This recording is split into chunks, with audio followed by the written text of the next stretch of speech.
우리 사랑하는 성도 여러분, 한 주간 평안하셨습니까? 반갑습니다. 바쁘게 사셨죠? 오늘도 함께 해주시고 또 전반기 함께 해주신 우리 하나님께 감사드립니다. 우리 인생이 금방 지나가는 것 같습니다. 올해도 벌써 반년, 절반이 지나갔어요. 그래서 새롭게 시작되는 또 7월달 첫째 주를 맥주 감사절 예배로 드리고 있습니다. 다 같이 감사한 마음으로 우리 하나님께 예배를 드리도록 하겠습니다. 묵상기도 드리겠습니다.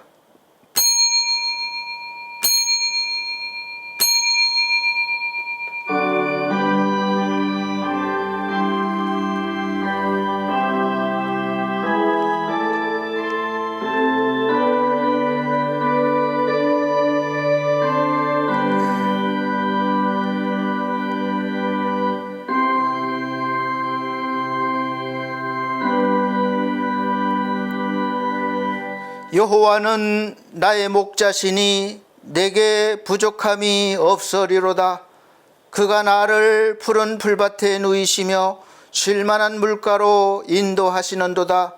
내 영혼을 소생시키시고 자기 이름을 위하여 의의 길로 인도하시는도다.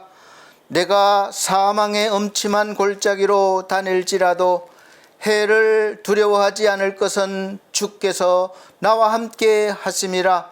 주의 지팡이와 막대기가 나를 안위하시나이다. 주께서 내 원수의 목전에서 내게 상을 차려주시고 기름을 내 머리에 부으셨으니 내 잔이 넘치나이다. 내 평생의 선하심과 인자하심이 반드시 나를 따르리니 내가 여호와의 집에 영원히 살리로다. 아멘. 찬송가 9장으로 다 같이 찬송 드리도록 하겠습니다. 하늘에 가득 찬 영광의 하나님, 찬송가 9장입니다.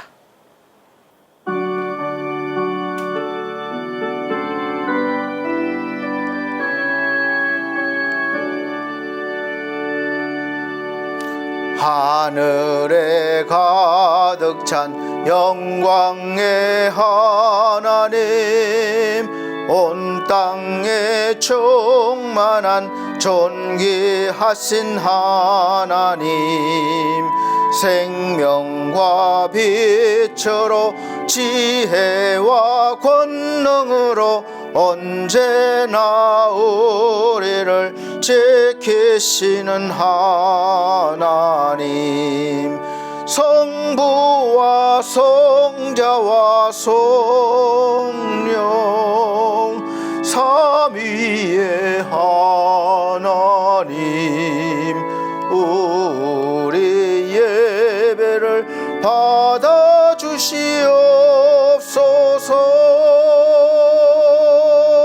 사랑이 넘치는 자비하신 하나님, 은혜가 풍성한 구원의 하나님, 자매의 심령에 평안을 주시옵고 죄악과 허물을 용서하여 주소서. 찬송과 영광과 생명 구원의 하나님, 우리 예배를 받아주시옵소서.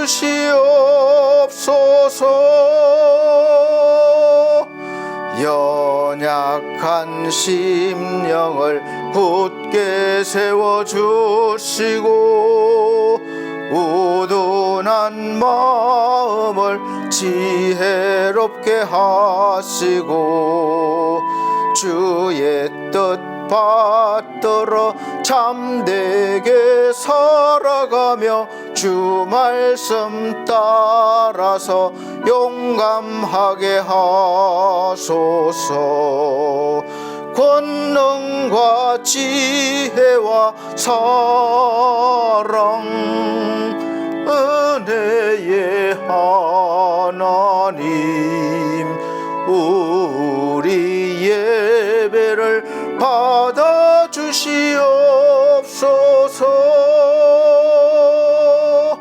주 앞에 나올 때 우리 맘이 기쁘고 그 말씀 힘되어 새 희망이 솟는다.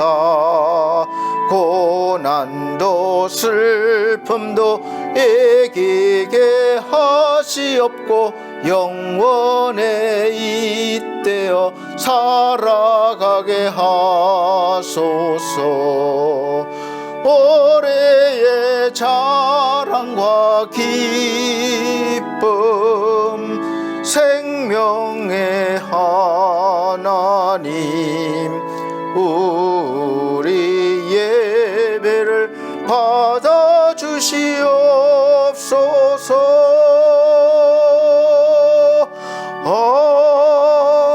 아멘. 이 시간은 성시교독 시간입니다. 성시교독 교독문 105번 감사절 1번입니다. 찬송가 뒤에 교독문 있습니다. 105번 감사절 1번. 제가 한 절, 우리 성도님들께서 한 절 천천히 큰 소리로 읽어 나가도록 하겠습니다. 여호와께 감사하라. 그는 선하시며 그 인자하심이 영원함이로다. 여호와께 감사하고 그의 이름을 불러 아뢰며 그가 하는 일을 만민 중에 알게 할지어다. 그들이 사막길에서 방황하며 거주할 성읍을 찾지 못하고 줄이고 목이 말라 그들의 영혼이 그들 안에서 피곤하였도다. 이에 그들이 근심 중에 여호와께 부르짖음에 그들의 고통에서 건지시고 또 바른 길로 인도하사 거주할 성읍에 이르게 하셨도다. 여호와의 인자하심과 인생에게 행하신 기적으로 말미암아 그를 찬송할지로다. 그가 사모하는 영혼에게 만족을 주시며 줄인 영혼에게 좋은 것으로 채워주심이로다. 아멘. 다 같이 사도신경으로 신앙고백 드리도록 하겠습니다. 나는 전능하신 아버지 하나님 천지의 창조주를 믿습니다. 나는 그의 유일하신 아들 우리 주 예수 그리스도를 믿습니다. 그는 성령으로 잉태되어 동정녀 마리아에게 나시고 본디오 빌라도에게 고난을 받아 십자가에 못 박혀 죽으시고 장사된 지 사흘 만에 죽은 자 가운데서 다시 살아나셨으며 하늘에 오르시어 전능하신 아버지 하나님 우편에 앉아 계시다가 거기로부터 살아있는 자와 죽은 자를 심판하러 오십니다. 나는 성령을 믿으며 거룩한 공교회와 성도의 교제와 죄를 용서받는 것과 몸의 부활과 영생을 믿습니다. 아멘. 다 같이 찬송가 20장 찬송 드린 후에 예배를 위해서 저번 주에 제가 실수로 기도 영상을 올리지 못했는데 구민규 목사님께서 예배를 위해서 기도해 주시도록 하겠습니다. 다 같이 찬송가 20장입니다.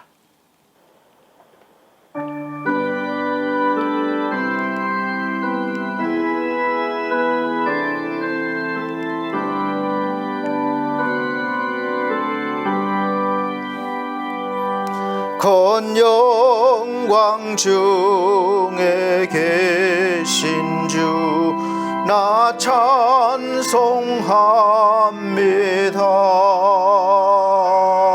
영원에 계신 저의 이름 나 찬송합니다.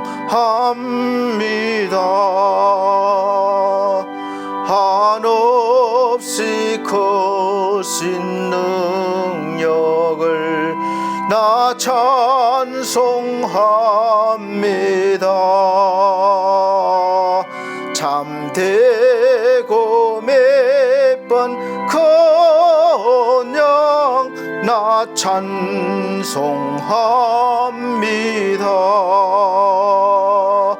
온 천지 창조하시던 그 말씀 힘있어 영원히 변치 않는 줄 나 믿사옵니다.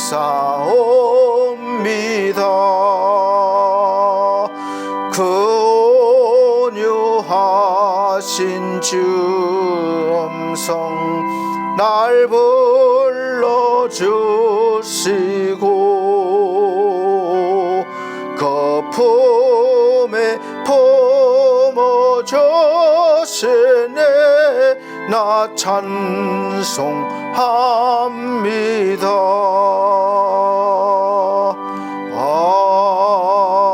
아멘. 구민규 목사님께서 예배를 위해서 기도해 주시도록 하겠습니다. 영광과 존귀를 받으시기에 합당하신 하나님 아버지, 이 거룩한 주일 아침 예배와 은혜의 자리로 저희를 불러주심에 감사드립니다. 한 주간 세상 속에서 지치고 상한 저희의 마음과 영혼을 이 시간 주님 앞에 내려놓고 다시금 생명의 말씀과 하늘의 위로로 채워지기를 간절히 소망합니다. 주님, 한 주간도 저희는 분주한 삶을 살아왔습니다. 생계와 책임 가운데 바쁘게 달려왔습니다. 주님 없이 살기를 원했던 저희들의 그 마음을 이 시간 회개하오니 하나님 다시 한번 우리의 마음 가운데 주님으로 채워 주시옵소서. 하나님 이 나라의 민족을 긍휼히 여겨 주시옵소서. 분열과 갈등을 넘어 서로 이해하고 존중하며 하나 되는 사회 이루어지게 하여 주시옵소서. 하나님, 하나님이 세우신 주님의 몸된 교회, 우리 한국교회가 세상의 빛과 소금의 역할을 잘 감당하게 하여 주시옵소서. 특별히 우리 가운데 주신 10만 선교사의 그 비전을 하나님 우리가 이 세대 가운데 이루며 하나님 어려운 이 세대지만 주님 오실 때까지 우리가 선교의 비전을 놓지 않고 열방으로 주의 복음을 전하는 선교사를 파송하는 거룩한 한국교회 되게 하여 주시옵소서. 또한 하나님 우리 한국교회가 이 나라의 민족 가운데 주님의 사랑을 전하는 도구와 통로 되게 하여 주시옵소서. 하나님 오늘 예배를 통해 주님의 말씀을 깊이 깨닫고 저의 삶 속에서 그 말씀을 실천하게 하여 주시옵소서. 주님 우리 반석교회에게 주신 사명을 잘 기억하고 믿음과 소망과 사랑으로 살아가는 우리들 다 될 수 있도록 축복하여 주시옵소서. 감사하며 예수님의 이름으로 기도드렸습니다. 아멘.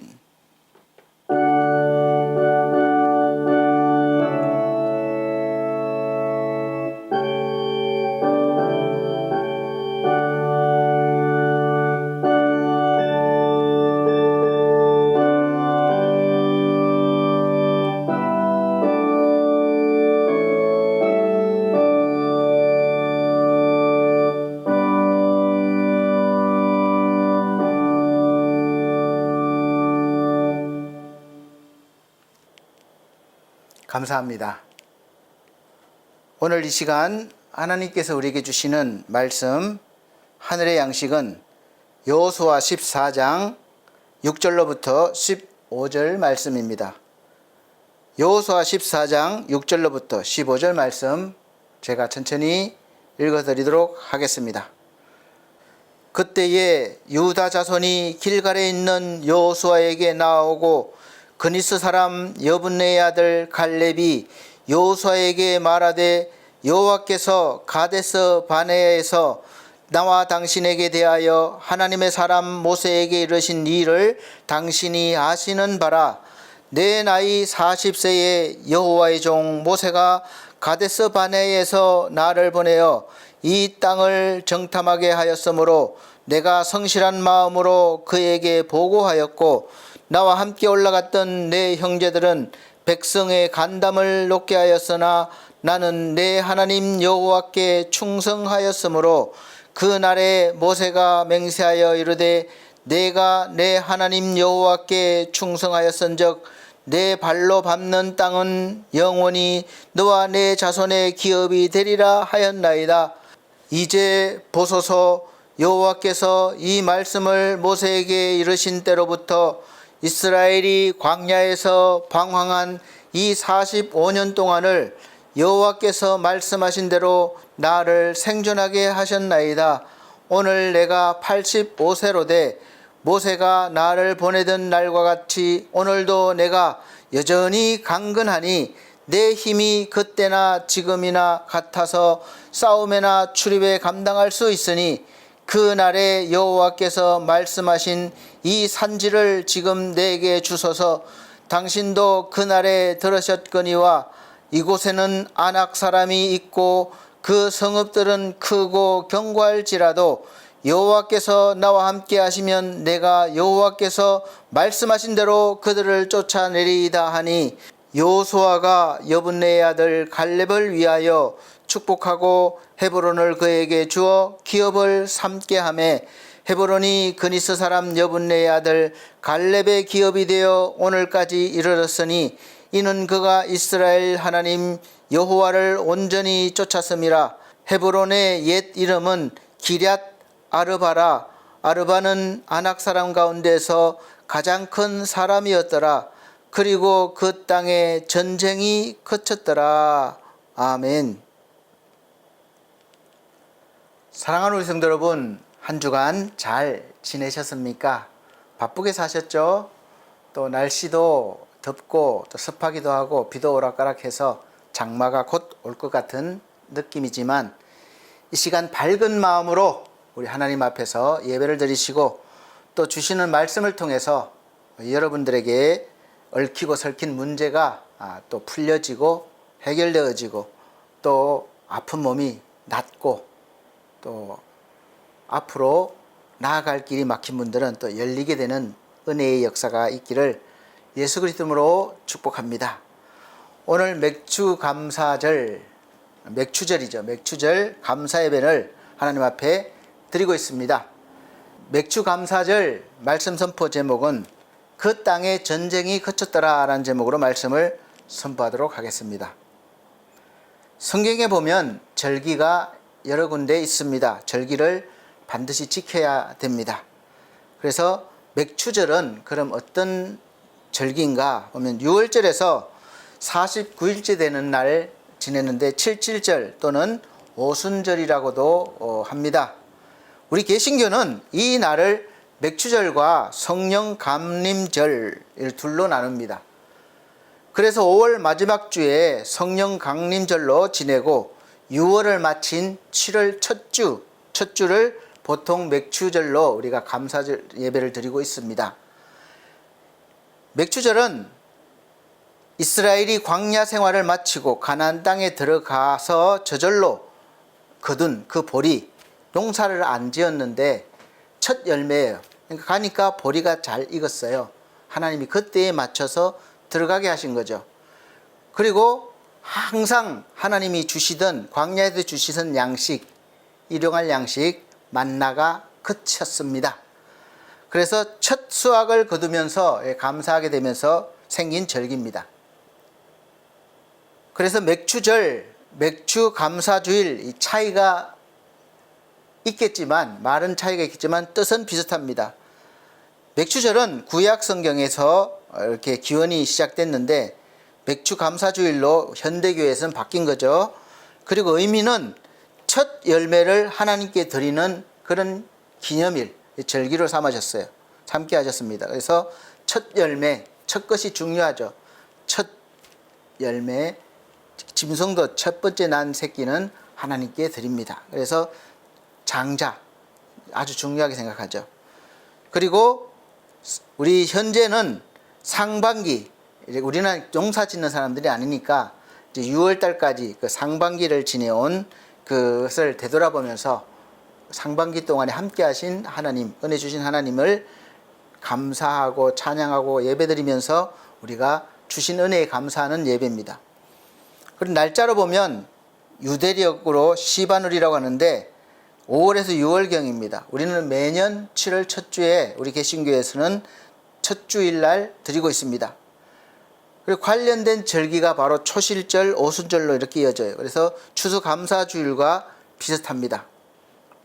그래서 모든 절기가 사실은 관련된 예배가 있어요.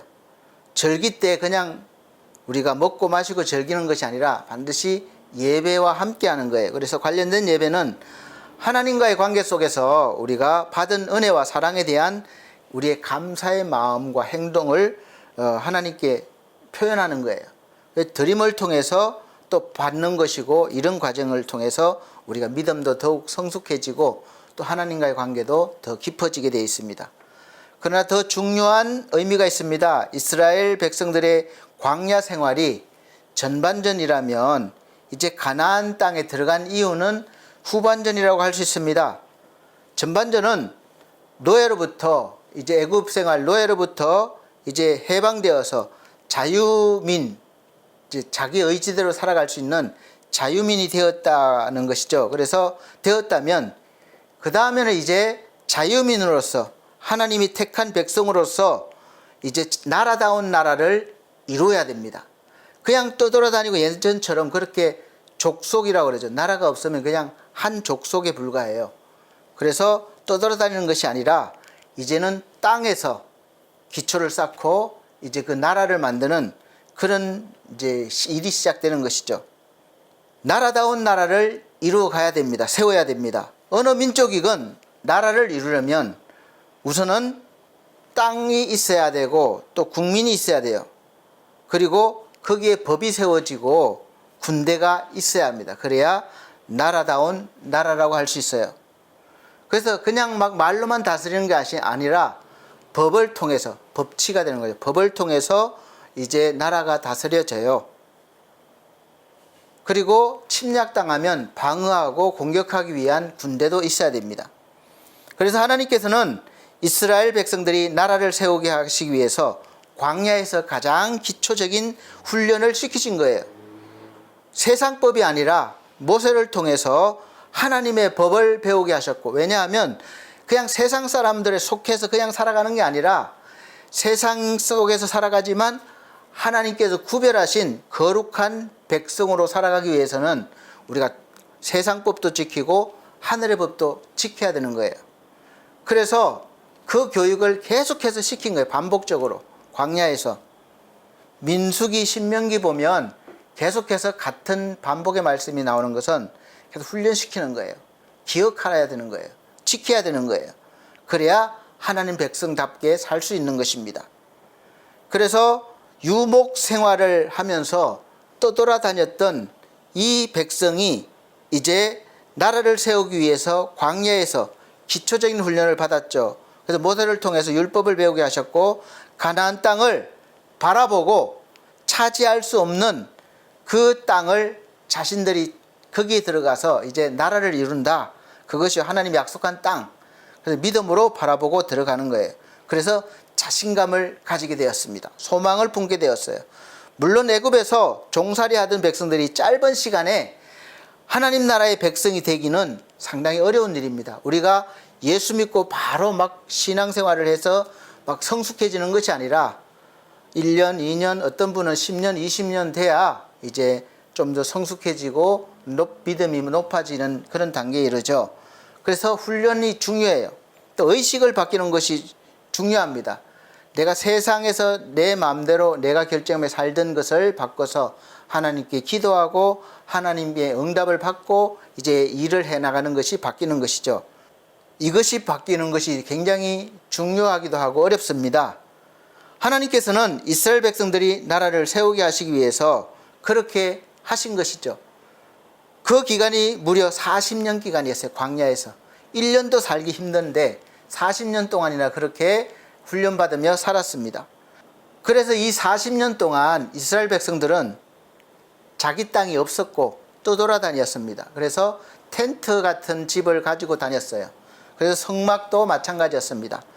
그래서 하나님의 인도하심이 있으면 그 자리에 서서 낮에는 구름기둥, 밤에는 불기둥, 움직이면 따라 움직여야 되는 거예요. 그래서 떠돌아다니면서 그 생활을 하면서 이제 계속 교육을 받는 것이죠. 거기 들어가면 우리가 하나님 백성으로 살아야 되기 때문에 그렇습니다. 우리도 올해 금년 절반을 보내고 이제 후반기를 맞이했습니다. 그러면 전반기 생활 잘 보내셨습니까? 일이 좀 제대로 잘 되어지고 또 건강하셨고 또 원하시는 그 목표에 얼마나 다가가셨습니까? 이제 남은 후반전 동안 여러분의 인생이 어떠실 것 같습니까? 소망이 있으십니까? 아니면 여전히 절망 가운데 힘들겠습니까? 오늘 말씀을 통해서 우리 인생을 잘 후반기를 열어가실 수 있으시길 바랍니다. 우리가 모세라는 인물, 위대한 지도자죠. 모세라는 인물을 보면서 40년 딱 나누기 좋게 이렇게 인생이 읽어보면 인생이 그렇습니다. 그냥 애굽 왕자로 잘 나갈 때 그 인생 40년, 그리고 자기 백성을 돕다가 살인을 하게 되고 이제 도망을 가서 그 광야에서 40년 이제 양을 치고 이러면서 보낸 그 시간 40년. 그때 40년이 차니까 80세죠.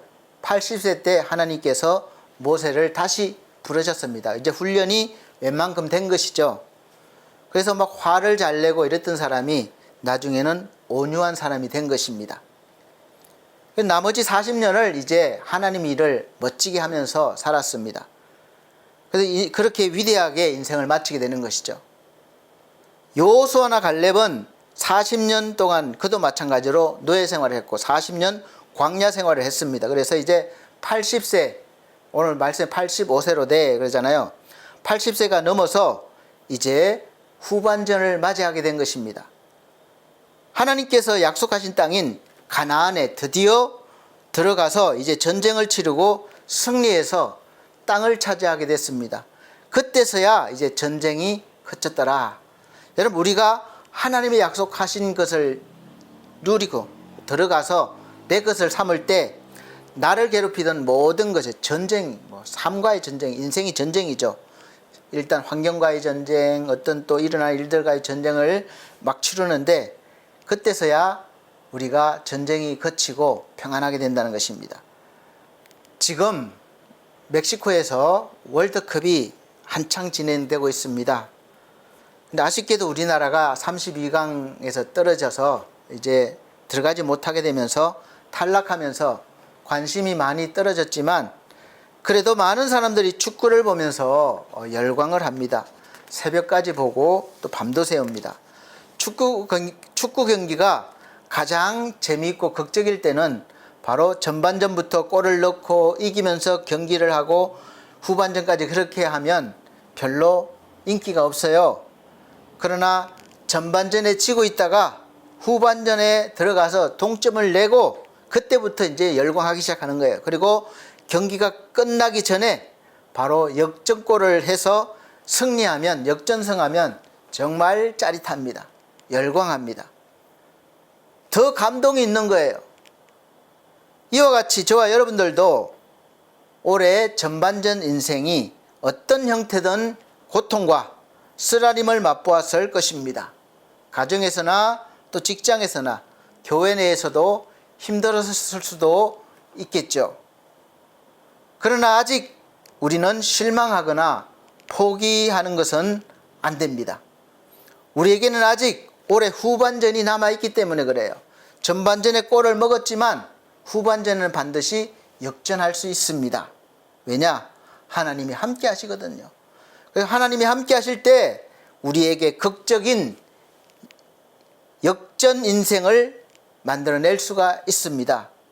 하나님께서 우리와 함께 하시고 그렇게 만들어 가시기 때문에 그래요. 이스라엘이 애굽에 깨지고 또 광야에서 처참하게 그렇게 생활했지만 하나님은 가나안 약속의 땅 가나안으로 결국은 들어가게 하셨고 거기서 나라를 이루게 하셨습니다. 그래서 하나님은 반드시 그렇게 하시는 거예요. 그래서 그 과정 속에서 사연도 많고 여러 가지 이야기거리가 많죠. 우리도 역전 인생을 만들어내려면 이제 전반기는 어떤 식으로든 이제 지나갔어요. 다시 돌이킬 수 없어요. 그러면 이제 전반기를 교훈 삼아서 우리가 후반기에는 어떻게 살아야 되겠습니까? 우리가 잘 되기를 원하십니까? 그러려면 첫째, 길은 오직 하나님이시라는 것을 우리가 늘 명심해야 됩니다. 사람들이 사는 길을 찾아서 분주하게 다닙니다. 헤매요. 그리고 교회 다니면서도 하나님을 향해서 사는 길을 가르쳐 달라고 합니다. 근데 막연히 돈 잘 벌고 잘 이렇게 누리고 또 그렇게 우리가 세상에서 누리는 거 누리고 풍요하게 하면서 그렇게 도와달라고 기도합니다. 그러나 정작 하나님이 우리의 사는 길임을 그 자체임을 우리는 늘 간과해요. 하나님이 주시는 복만 바라보는 것이죠. 그 권한은 바라보지 않아요. 그렇기 때문에 세상 길은 내 힘으로 가야 하는데 험해서 지칩니다. 그러나 하나님은 길뿐 아니라 갈 수 있는 힘도 주십니다. 구원도 마찬가지예요. 우리가 예수를 믿어서 구원을 받게 되는 것은 왜 구원을 받습니까? 나와 아무 상관이 없었는데 믿기만 하면 구원받는데 왜 그렇습니까? 바로 예수님 자체가 구원이시기 때문에 그래요. 그래서 우리는 예수를 믿는다는 것은 예수님의 그 구원의 얹혀있는 거예요. 배로 말하면 그 배에 올라타는 것이죠. 그 배는 안전합니다. 폭풍우에도 견딜 수 있고 또 험한 지역도 지나갈 수 있습니다. 목적지에 도달하게 해줍니다. 그래서 구원은 내가 내 쪽에서 뭐 노력하거나 믿음이 충만하거나 뭐 이렇다 저렇다가 아니라 그냥 예수께 우리가 올라타면 예수를 믿으면 그 방주 안에 들어가면 그냥 구원받는 거예요. 그래서 예수 우리가 내 힘으로는 구원받기도 어렵고 힘들합니다. 될 수가 없어요. 그렇기 때문에 예수께서 구원 자체가 되어주시고 그의 안으로 들어오게 하십니다. 우리가 상상하고 어떤 완전히 이해되지 않지만 예수와 하나 되는 거예요. 그분이 우리 안에, 우리가 그분 안에 이렇게 되는 것입니다. 그래서 하나가 되어서 예수님이 구원이시니까 나도 구원받게 되고 예수님이 구원받게 되고 또 당연히 죄는 사함받는 것이죠. 예수님이 죄값을 다 치르셨으니까 나는 그냥 예수님과 함께하기만 하면 내 죄가 싹 사라져 버리는 거예요. 그렇게 구원받은 자로 이제부터 살게 되는 것입니다. 굿바이 뉴욕 굿모닝 내 사랑이라는 영화가 1991년도에 나왔습니다. 남자 3명이 이제 우리나라 사람은 아니죠. 미국 영화죠. 바람을 피우다가 아내에게 쫓겨난 사람, 또 모델인 아내가 잘 나가요. 벅차서 감당하기 벅차서 고민하는 사람, 또 직장에서 좌천된 사람. 그래서 이 세 사람이 도시의 삶이 이제 지쳐서 힘들어서 자유를 누려보려고 뉴욕을 떠났습니다. 그래서 뉴욕을 떠나서 겪는 것을 영화로 만드는 거예요. 그 뉴멕시코에서 콜로라도까지 이제 임시 소몰이로 황야 여행을 떠납니다. 어느 날 소떼들이 집단으로 막 탈출했습니다. 거기다가 안내하면서 소몰이 기술을 전수하던 베테랑 카우보이가 심장마비로 죽었습니다. 그러니까 이게 난리죠. 세 사나이는 거친 황야의 여정을 자기들만의 힘으로 어떻게 헤쳐나갑니다. 그리고 그 과정에서 자신들의 삶을 재발견하고 각자 행복의 열쇠를 찾습니다. 자기가 원하는 삶, 거기서 행복을 찾아요. 많은 어려움이 있었죠. 그래서 이제 행복의 열쇠를 찾고 나서부터 이제 인생 후반전이 시작된 것입니다. 후반전을 위한 하프타임 같은 영화입니다. 그 속에서 그들의 영화 속의 대화입니다. 인생의 비밀을 알아? 아니요. 뭔데요? 바로 이거야. 이 집게손가락. 집게손가락을 듭니다. 한 가지. 그 한 가지에 집착해요. 다른 모든 것은 무의미해. 그러니까 그 한 가지가 뭔데요? 그건 자신이 알아내야지. 그게 없는 사람들이 많습니다. 한 길로 가야만 목적지에 도달할 수 있습니다. 물론 지금은 막 한 가지만 하는 기술적인 것은 여러 가지를 해야 되지만 제가 말씀드리는 이 한 가지는 우리가 진짜 도달해야 할 목표입니다. 우리가 찾은 그 한 가지 길이 무엇입니까? 우리가 살 수 있는 길, 바로 하나님이죠. 다른 목적지는 종착역이 아닙니다. 거기서 끝나지 않아요. 가보면 또 다른 목적지가 보이게 되고 또 그 길을 향해서 나아가야 됩니다. 그러니까 피곤한 인생이 되는 거예요. 계속해서 나가야 되니까 안식이 없어요. 그 길은 여전히 뭐 평탄한 것 같지만 가보면 여전히 험난하고 힘듭니다. 만족이 없어요. 거기에 머물지 못하게 됩니다. 왜냐하면 지금 이곳이 너무 좋아 보여도 영원하지 않기 때문에 그렇습니다. 그래서 저와 여러분에게는 오직 하나님만이 변함없는 목적임을 여러분 믿으시길 바랍니다. 변함없는 목적지에 도착해야 우리가 더 이상 나갈 필요가 없기 때문에 만족한 인생이 되고 또 영원히 변하지 않기 때문에 늘 거기서 우리가 영원한 은혜를 누리고 영원한 생명을 거기서 살 수 있습니다. 그런데 제가 이렇게 말씀드려도 많은 사람들이 그것을 이론적으로나 지식적으로는 다 들어서 알면서도 아름다운 세상 것에 눈을 돌리게 됩니다. 거기에 머물고 싶어 합니다. 그러나 세상의 것은 금방 변해요. 제가 핸드폰 폴드폰을 최신형이라고 해서 샀는데 얼마 안 가서 또 구형이 됩니다. 새로운 폰이 나옵니다. 늘 그래요. 우리가 아름다운 처녀에게 눈을 돌립니다. 거기에 머물고 싶어 해요. 그러나 그 아름다운 처녀가 그대로 있습니까? 아니잖아요. 나이가 지나면서 점점점 늙고 처녀 때의 아름다움이 다 없어지게 됩니다. 세상이 그렇지 않습니까? 아무리 좋은 것도 낡아지게 돼요. 아무리 새로 지은 이 건물도 시간이 지나면서 점점 이제 낡아지게 됩니다. 그리고 결국은 또 무너뜨리고 또 다시 새로운 집을 짓게 되는 거죠. 그러니까 우리 인생이 그와 같아요. 그러니까 얼마나 피곤한 인생이 되겠습니까? 지금 내가 가지고 있는 이것이 최고라고 여겼고 변하지 않을 것이라고 철석같이 믿었는데 웬걸 조금 지나 보니까 나부터가 생각이 달라지고 또 보는 눈이 바뀌는 거예요. 여러분, 결혼하면 부부가 왜 싸웁니까? 결혼하기 전에는 이 사람 아니면 안 돼, 죽을 것 같아, 그래서 결혼했습니다. 그러니까 이제 결혼하고 나니까 매일 보고 이러니까 이제는 그 사귀었던 시절에 그 보는 눈이 달라지고 또 말하는 투도 달라지게 되잖아요. 그래서 또 갈등도 생기고 또 싸우기도 하고 뭐 그렇게 되는 것입니다. 이 사람은 영원히 변하지 않을 것 같았는데 변했어요.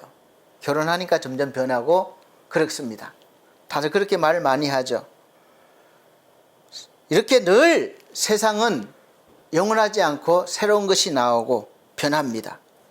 그래서 하나님 외에 다른 목적지는 다 흔들리게 되고 결국은 변하고 마는 것이니까 거기에 영원한 안식이 없죠. 늘 불안하죠. 변하는 것을 움켜쥐고 변하지 않으려고 하니까 얼마나 힘듭니까? 그러나 결국은 변하고 맙니다. 그래서 하나님 외에 다른 것에 눈을 돌리지 말라는 거예요. 시편 62편 5절에 7절 말씀은 나의 영혼아 잠잠히 하나님만 바라라. 무릇 나의 소망이 그로부터 나오는도다. 우리의 소망은 하나님으로부터 나와야 영원히 변하지 않는 진짜 소망이 되는 거예요. 내가 일으킨 소망은 내가 가지는 순간 없어지는 안개와 같습니다. 영원한 소망이 아닌 거예요. 그로부터 나오는도다. 모든 소망이, 영원한 소망이 그로부터 나와요. 그래서 하나님이 우리에게 소망도 주십니다. 오직 그만이 나의 반석이시요 나의 구원이시요 나의 요새이시니 내가 흔들리지 아니하리로다. 그러니까 오직 하나님만이 우리의 반석이 되시고 구원이 되시고 요새가 돼 주시니까 흔들리지 않는다는 거죠. 그래서 나의 구원과 영광이 하나님께 있으며 내 힘의 반석과 피난처도 하나님께 있도다. 여러분 어떻습니까? 전부 다 하나님께로부터 나온다는 거예요. 그래서 그것을 믿는 것입니다. 오늘 본문에 나오는 여호수아와 갈렙은 오직 한 가지 목표를 향했습니다. 하나님과 하나님이 주시는 복입니다. 하나님을 쫓게 되면 하나님으로부터 나오는 복은 당연히 우리가 받죠. 그래서 신약 성경에 보면 어떤 여인도 예수님에게 상에서 떨어지는 부스러기라도 주십시오. 그런 믿음을 가졌어요. 그래서 우리는 막 푸짐하게 차려놓고 그러지만 그러나 이 여인은 그런 음식보다는 주님께 받고 싶은 게 있어요. 주님의 사랑을 받고 싶어요. 주님의 은혜를 받고 싶어요. 간절히 소망합니다. 주님이 안 된다고 하니까 매달립니다. 부스러기 은혜라도 주세요. 그래도 나는 만족합니다. 그거예요. 그래서 나의 구원과 영광이 하나님께 있습니다. 내 힘의 반석과 피난처도 하나님께 있습니다. 이렇게 고백하는 거예요. 그래서 하나님을 쫓으면 하나님의 복은 자연스럽게 임합니다. 그런데 많은 사람들이 하나님보다는 하나님의 복만 쫓아다닙니다. 하나님 이것 주세요. 하나님 저것 해주세요. 이렇게 그것만 바라보고 주시는 하나님을 바라보지 못합니다. 많은 사람들이 그 목표를 위해서 몸도 만들고 훈련도 합니다. 그래서 전반전보다 더 강력하게 후반전을 진행합니다. 벌써 금년이 지친 분 계신가요? 여호수아와 갈렙처럼 하시기 바랍니다. 하나님만을 나의 인생길로 삼는다면 가는 내내 힘들고 어려움도 있겠지만 지치고 넘어지지 않습니다. 힘들어도 일으켜 세워주시고 가게 해주십니다. 한번 확인하시기 바랍니다. 그러려면 두 번째, 하나님에 맞추어서 우리가 정리할 수 있어야 돼요. 우리가 연초에는 막 담배 끊어야지, 그래서 담배도 버리고 또 운동해야지 스포츠 센터에서 몇 개월 끊습니다. 열심히 나갑니다. 담배 안 피려고 막 일을 갑니다. 등산 가는 사람도 많습니다. 예배를 빠지지 말아야지 열심히 예배에 나옵니다. 그러다가 한두 번 쉬기 시작하면서부터 이제 다시 옛날로 돌아가서 담배도 피고 한 가지만 피해야지. 피면 또 두 가지 피고 그렇게 해서 또 담배 피게 되고 또 스포츠 센터에 몇 번 다니다가 아유 시간이 안 돼요. 바빠요. 그래서 저도 안 끊고 있습니다. 그렇게 나가지 않습니다. 예배도 아유 목사님 이번 주일엔 꼭 어디 가야 됩니다. 한 번 빠지고 또 가다 빠지고 이러면은 나중에 예배에 대한 관심도 없어져요. 예배도 들쑥날쑥 하다가 아예 이제 생략해버려요. 나오지 않아요. 왜 그렇습니까? 우리 삶, 우리 인생에서 삶이 하나님 앞에 말씀 앞에서 정렬되지 못한 거예요. 하나님을 항상 우선순위에 둬야 되는데 하나님은 항상 우선순위에서 밀리고 꼭 필요할 때만 내가 하나님을 찾아요. 성경은 이것을 죄로 규정하고 있습니다. 하나님 앞에서 말씀 앞에서 삶이 정렬되지 못했으면 하나님이 우선이 아니면 그것이 죄라는 것입니다. 여기 이스라엘 백성들은 하나님을 믿으면서도 다른 것을 바라봤어요. 다른 신, 다른 세상의 문화, 그 길을 더 선호하는 거죠. 하나님을 믿지 않겠습니다. 한 적 없습니다. 그런데 눈에 안 보이니까 이게 하나님입니다. 이게 하나님입니다. 이렇게 되는 거예요. 그래서 하나님이 말씀하시는 법과 진리를 따르지 않고 세상의 법과 세상의 풍습을 따라서 살게 되고 죄를 짓게 되는 것입니다.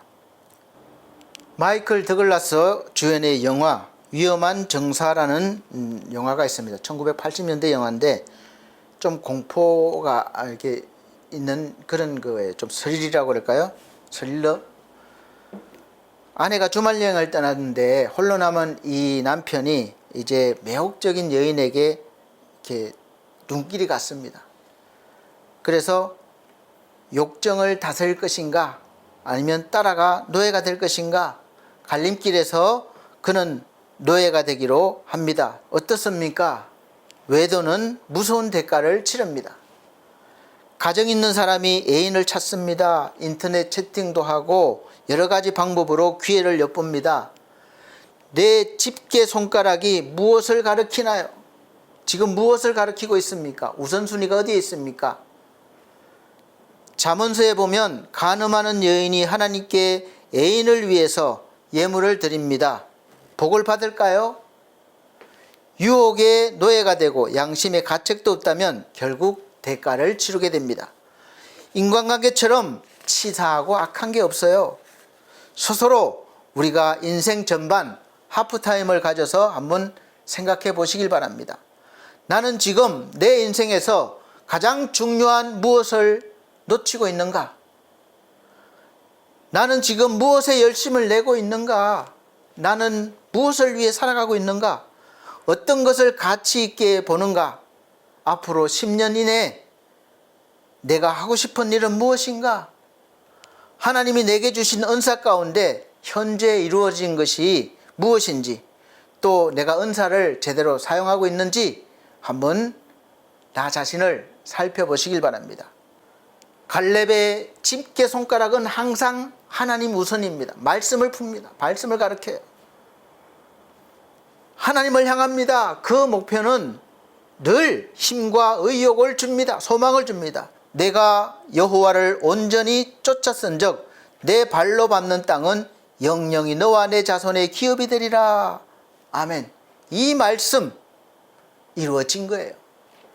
요수아와 갈렙만이 그 시대의 사람으로서 이들 둘만 살아남았습니다.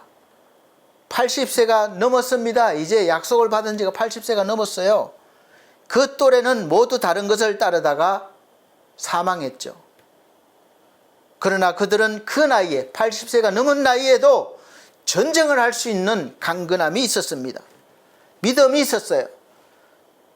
더 나은 후반전을 위해서 여러분 한번 답을 써보십시오. 늘 내 마음을 지배하는 것은 무엇입니까? 한번 써보세요. 답이 무엇으로 답을 쓰시겠습니까? 그 다음에 하나님은 어느 정도 나에게 중요합니까? 어느 정도 좀 한번 써보세요. 돈은 충분한가? 여유분을 어떻게 사용할까? 부족하다면 어찌할 것인가? 이런 질문. 돈이 부족하죠? 항상 부족하다고 우리는 생각합니다. 가져도 부족하다고 생각해요. 그리고 어떻게 사용할 것입니까? 지금의 일을 나는 어떻게 보는가? 앞으로도 하고 싶은 일인가? 여기 질문은 어떻습니까? 지금 내가 하고 있는 일, 이걸 어떻게 봐요? 아이고, 먹고 살기 위해 어쩔 수 없이 합니다. 하나님이 나에게 주신 꼭 맞는 일입니다. 그리고 앞으로도 하고 싶은가요? 하고 싶지 않죠? 예, 앞으로도 더 열심히 하고 싶습니다.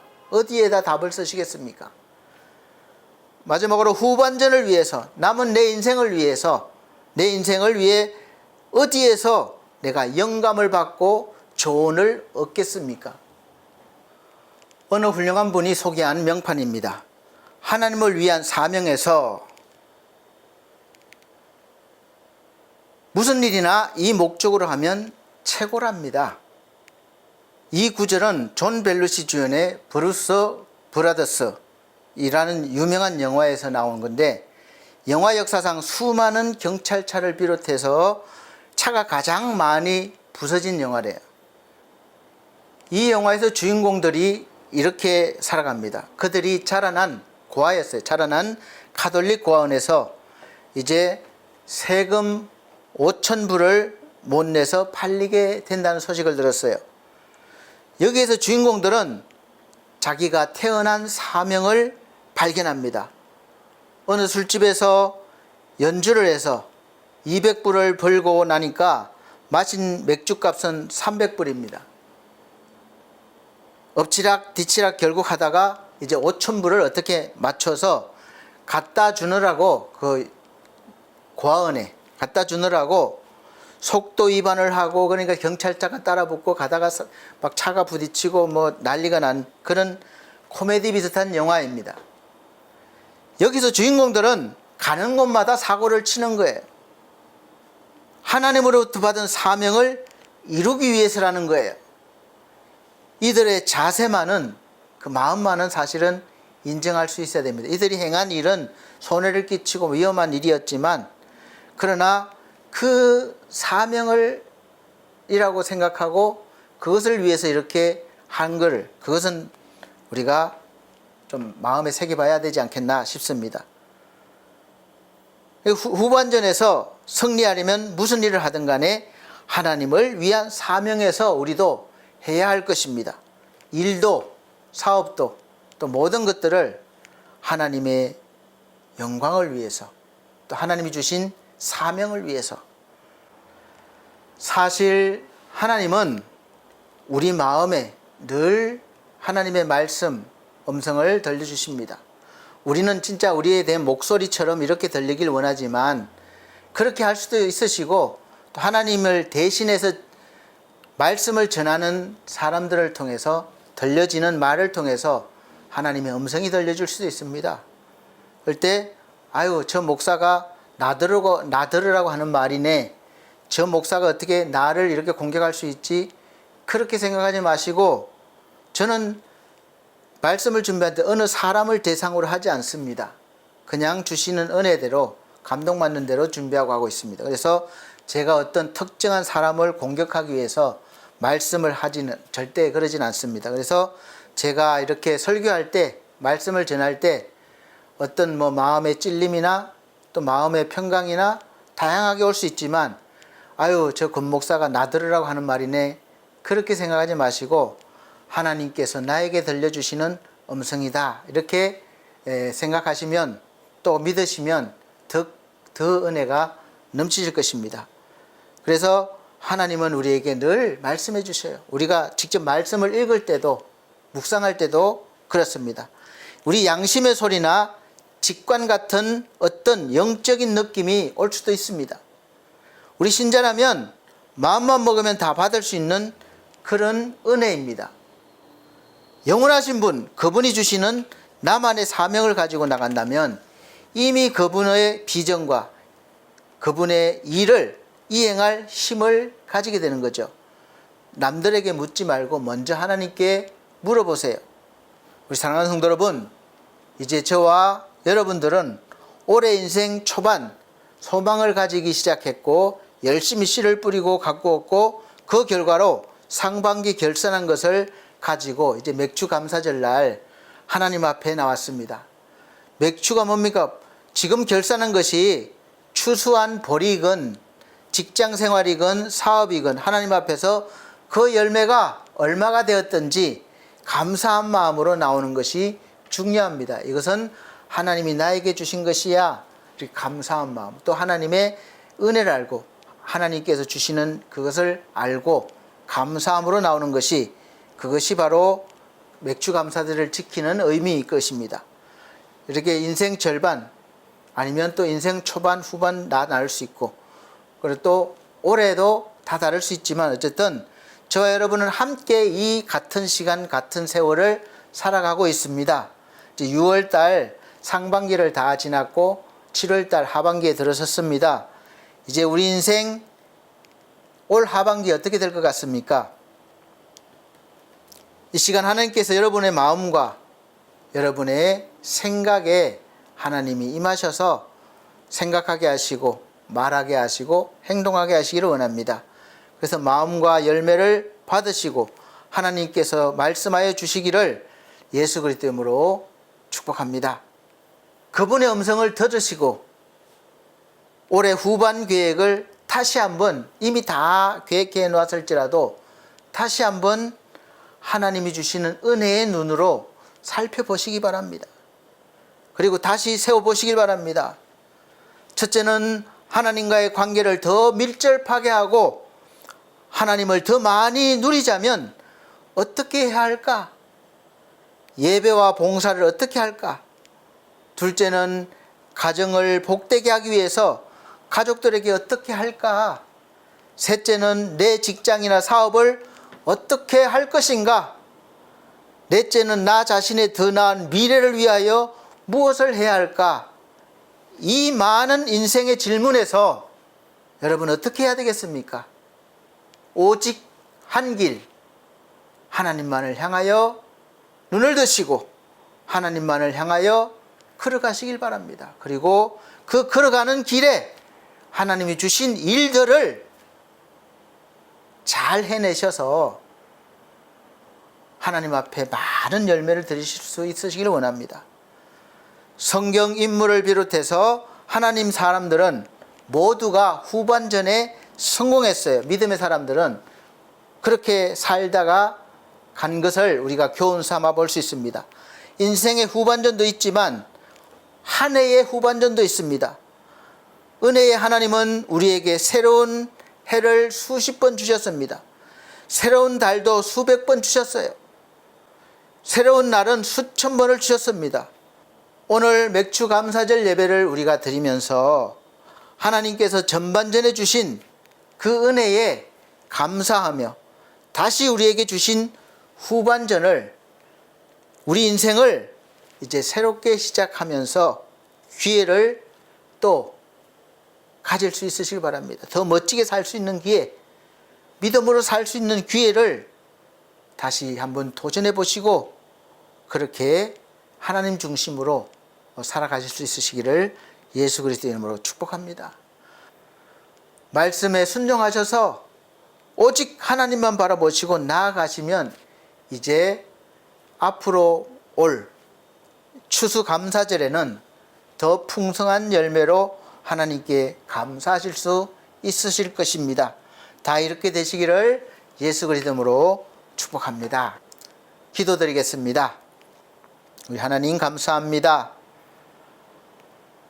늘 우리는 내 삶이 힘들다고 느껴지고 또 풍성하지 못하다고 불평불만합니다. 힘들어합니다. 우리 하나님, 이 모든 것들 우리 인생의 전반전입니다. 광야의 훈련입니다. 이 훈련을 잘 받아서 하나님의 법을 배우고 하나님의 백성의 삶을 힘있게 능력있게 살 수 있는 실력을 키울 수 있도록 은혜 베풀어 주시옵소서. 때로는 너무 힘들어 넘어지고 자빠질지라도 우리 하나님 이렇게 세워주시고 더 큰 능력으로 우리가 하나님을 향하여 하나님의 사명을 가지고 걸어갈 수 있도록 도와주시옵소서. 감사드리며 예수님 이름으로 기도하옵나이다. 아멘. 감사합니다. 이 시간은 헌금 드리는 시간입니다. 찬송가 309장 목마른 내용은 다 같이 찬송 드리시면서 준비하시는 금 드리도록 하겠습니다.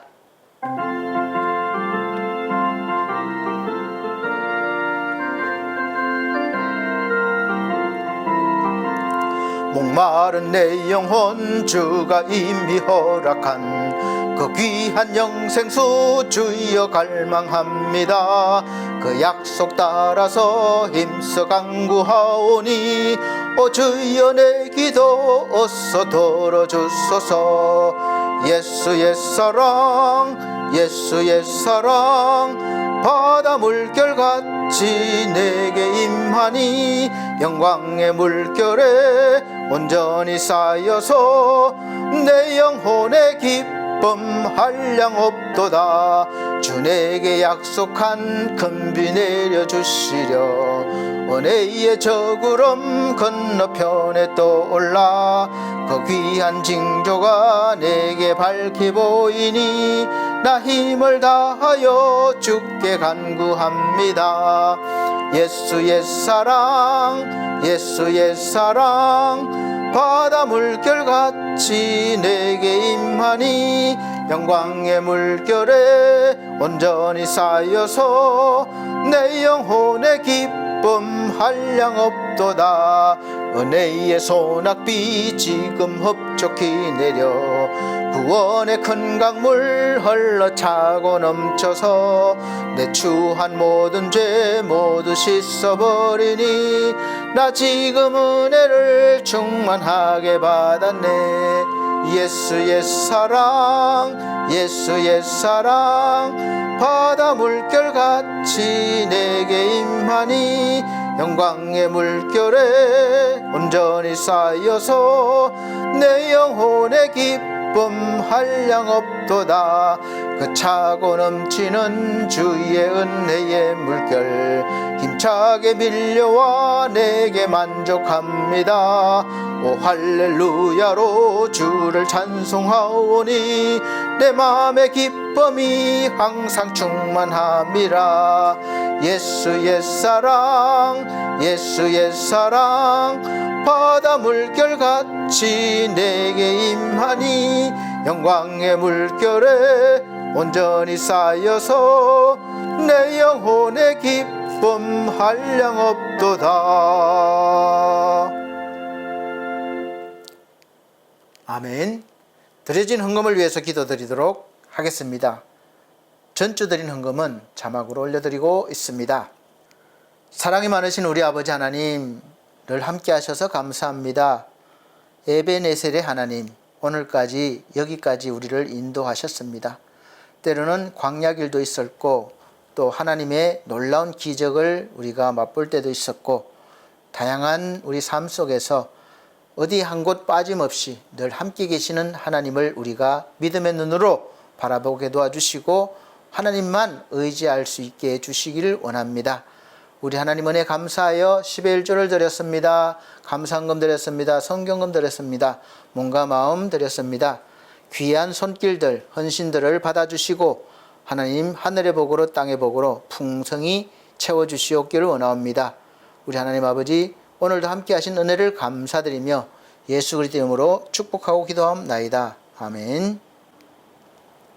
감사합니다. 교회 앞에 교회 소식 전해드리도록 하겠습니다. 오늘 함께 예배드리신 모든 분들에게 하나님의 은혜와 사랑이 풍성하게 부어주시는 은혜가 있으시기를 예수 그리스도 이름으로 축복합니다. 첫 번째 소식 전해드리기 전에 먼저 사과의 말씀을 드립니다. 저번 주 예배 설교 동영상 중에서 기도 시간이 이렇게 깜깜하게 됐었죠. 제가 기도 받아서 이렇게 넣어야 되는데 깜빡하고 넣지 못했습니다. 정말 죄송합니다. 혼자 하다 보니까 착각할 때가 있어요. 다 편집해놓고 그 부분만 남겨놨는데 다 한 줄 알고 그냥 올려버렸습니다. 그래서 그런 일들이 있는데 다음부터는 주의하도록 하겠습니다. 또 기도해 주신 우리 구민규 목사님께도 죄송하고 또 감사한 말씀 드리고 싶습니다.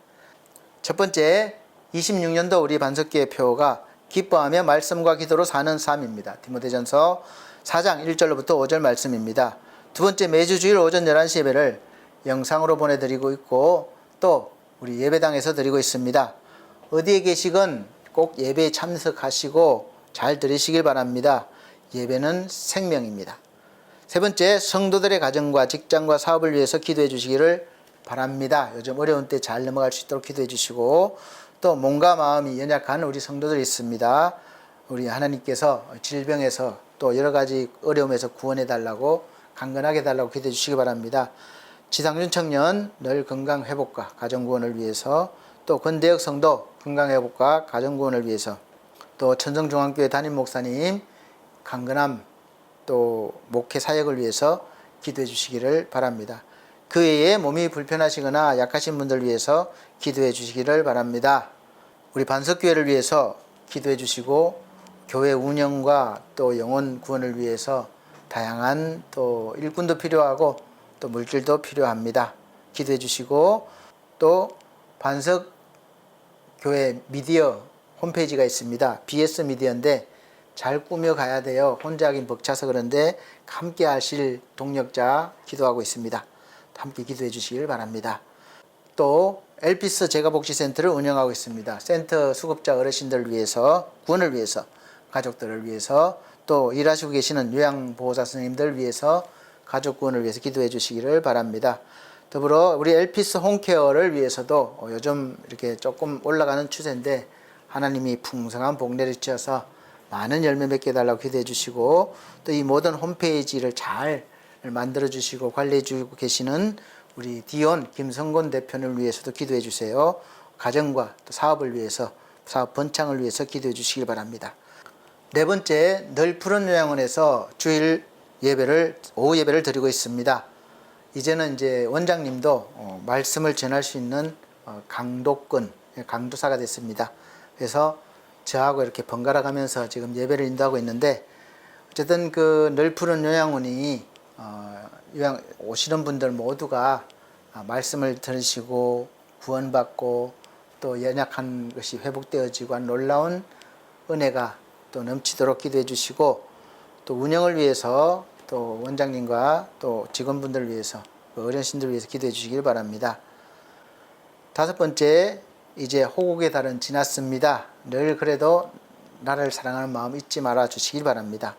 이제 첫째 주 지금 맥주에 감사절 예배 드리고 있는데 가장 더워질 때고 또 장마도 시작되기 때문에 건강관리 잘 하시길 바랍니다. 6월 29일부터 7월 1일까지 제가 중앙총회 교역자 학예 수련회를 잘 은혜 가운데 다녀왔습니다. 기도해 주셔서 감사를 드립니다. 마지막 여섯 번째, 세계 정세가 속히 안정이 되어서 경제도 회복되어지고 안정되어지고 저와 여러분의 삶도 회복되어지고 충만케 되기를, 그런 은혜가 있기를 기도해 주시기를 바랍니다.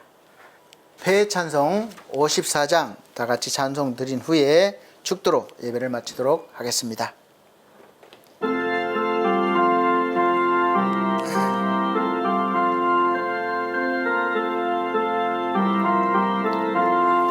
주여 복을 구하오니 편히 가게 하시고 사람마다 주 은혜로 이기도록 하시고 광야 같은 세상에서 항상 인도하소서.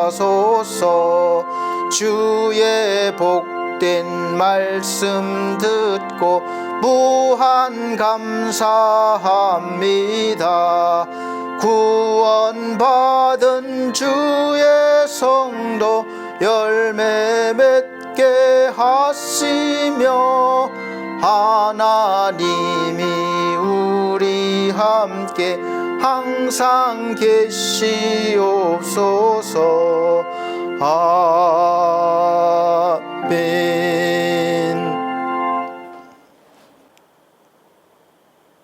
하나님 아버지, 올 한 해 주신 그 귀한 시간들 벌써 전반전을 마쳤습니다. 전반전 동안 우리가 무엇을 어떻게 하며 살아왔는지 되돌아보게 하시고 항상 하나님 앞에서 칭찬받는 삶이 될 수 있도록 믿음을 더하여 주시고 늘 인도하여 주시옵소서. 우리의 인생 때로는 험한 길, 고난의 길도 있겠지만 하나님이 함께 하시면 그 가운데서도 우리는 빛과 소금의 역할을 잘 감당할 수 있음을 믿습니다. 우리 하나님 항상 함께 하심을 깨닫고 바라볼 수 있는 믿음의 눈을 열어주시고 말씀을 들을 수 있는 귀를 열어주셔서 믿음이 더욱 단단하게 든든하게 서가게 하여 주옵소서. 늘 우리와 함께 하심을 감사드립니다. 주 예수 그리스도의 은혜와 하나님의 커진 사랑과 성령님의 감화감동 교통하신 은혜가 중앙총회와 중앙총회 신학과 온석대학원대학교 그리고 우리 사랑하는 서울중앙선회위에 우리 반석교회 모든 성도들과 이 시간 함께 예배드린 귀한 영혼들에게 함께 계실지어다. 아멘.